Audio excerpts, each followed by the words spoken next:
Dans le cadre du projet de création d'une nouvelle ligne de métro E vers l'ouest lyonnais, 2 scénarios ont été retenus par les études.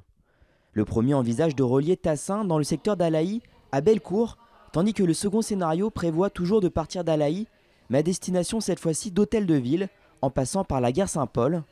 Pour mieux comprendre les enjeux d'une telle réalisation et afin que chacun puisse apporter sa contribution, une grande concertation est organisée jusqu'au 6 mai sur Internet, sur le site métro-e-citral.fr.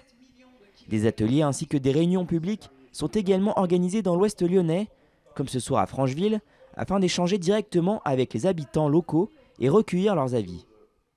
Choix du scénario, est-ce que c'est Alaï-Bellecour, est-ce que c'est Alaï-Hôtel de Ville? Choix des stations, puisqu'il y a des possibilités alternatives. Est-ce qu'on fait Constellation ou est-ce qu'on fait Libération et Ménival? Est-ce qu'on fait Tryon ou Saint-Irénée? Et bien évidemment, on attend beaucoup de retours sur l'implantation des stations, la manière d'y accéder, avec un focus très fort sur la multimodalité. Les Franchevillois ont pu prendre la parole et évoquer leurs diverses interrogations.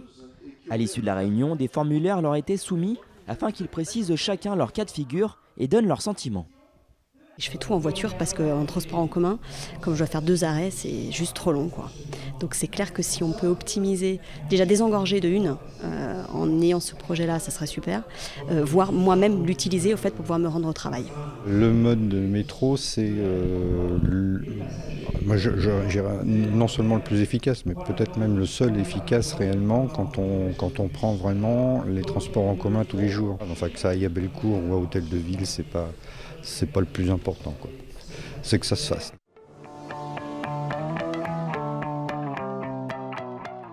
Ça va, mais détends-toi, oh là là! Qu'est-ce qu'il y a? Je t'ai à peine touché là, ça y est, tout de suite. Ouais, non mais juste en fait je suis pas d'accord, donc tu vas là-bas et moi je vais ici et c'est tout. Ouais, c'est ça, ouais. Cette scène, jouée par des comédiens lors de la journée des droits de la femme, n'est pas fictive. Elle se répète malheureusement quotidiennement, notamment sur les réseaux de transport. Dès avril 2019, assermentés, les contrôleurs du réseau TCL pourront constater cette infraction et délivrer des amendes allant de 90 à 750 €. Non en fait. Pour lutter contre l'insécurité et le harcèlement sexiste, le Citral a également lancé depuis le 8 mars l'expérimentation de la descente à la demande après 22 heures sur la ligne C14. En allant à côté du chauffeur, en lui signalant qu'on veut descendre immédiatement à proximité, eh bien on puisse descendre sans attendre d'être entre les arrêts réglementaires, puisqu'on sait que ça peut être des fois plusieurs centaines de mètres. Et donc l'enjeu, c'est de pouvoir se dire je peux prendre une ligne de soir, puisque mon habitation est toute proche et que je sais que je vais pouvoir descendre tout de suite.